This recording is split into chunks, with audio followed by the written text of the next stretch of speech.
नमस्कार शेतकरी मित्रांनो, कांदा उत्पादक शेतकरी बांधवांसाठी आताच्या क्षणाची सर्वात महत्त्वाची आणि मोठी बातमी कांद्याच्या भावासंदर्भातील आहे। कांद्याचे भाव वाढणार का, वाढणार तर किती वाढणार, कधी वाढणार, काय त्या संदर्भातील महत्त्वाची अपडेट सविस्तर थोडक्यात संपूर्ण लाईव्ह अपडेट आपण एवढ्याच्या माध्यमातून जाणून घेण्याचा प्रयत्न करणार आहोत।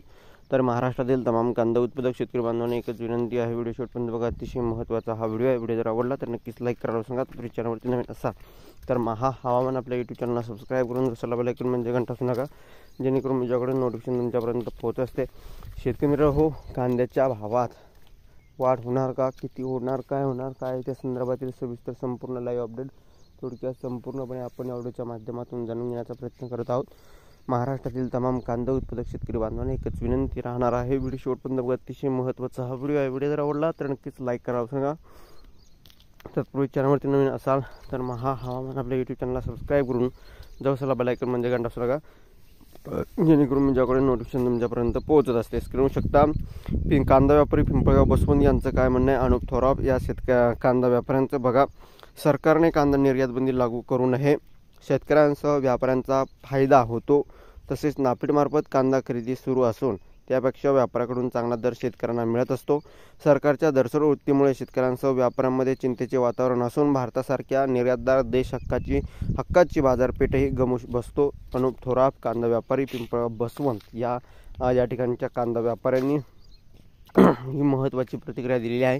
कारण की केंद्र सरकार नाफेड व NCFच्या माध्यमातून जी काही कांदा खरेदी करत आहे ती डोकाने आता नाफेडचे आणि NCFचे अधिकार काढून घेतले आहे, या ठिकाणी गोठवले आहे।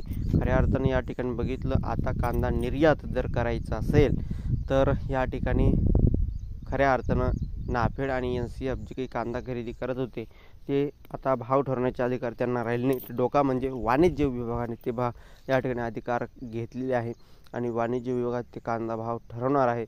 शेतकरी मित्र हो, कांद्याच्या भावात मोठी पडझड आणि घसरण बघायला भेटली, कारण की डोकाच्या माध्यमातून वाणिज्य विभागाच्या माध्यमातून आता आठवड्याला म्हणजे जवळपास 7-8 दिवसाला एकच भाव ते ठरवत आहे।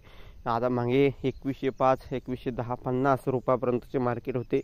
आता या ठिकाणी बघितलं, नाफेडच्या आणि NCFचे जे काही कांदा ठरवण्याचे अधिकार काढले, पहिले सुद्धा तेच ठरवत असतील, परंतु खरं तर आता या ठिकाणी वाणिज्य विभागात ठरवणार असं त्यांनी सांगितलं।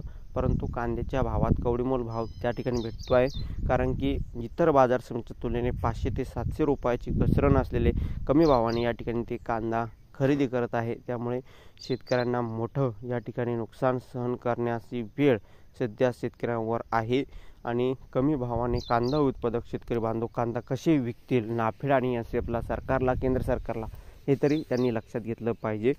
2 पैसे शेतकऱ्यांना मिळावं अशी शेतकऱ्यांची कायम अपेक्षा राहिलेली आहे आणि तशीच काही परिस्थिती तुम्ही बघू शकता। धन्यवाद। लाईक, शेअर आणि सबस्क्राईब। जय महाराष्ट्र। लाईक, सबस्क्राईब, कमेंट करून जेवण भेटूया आपण।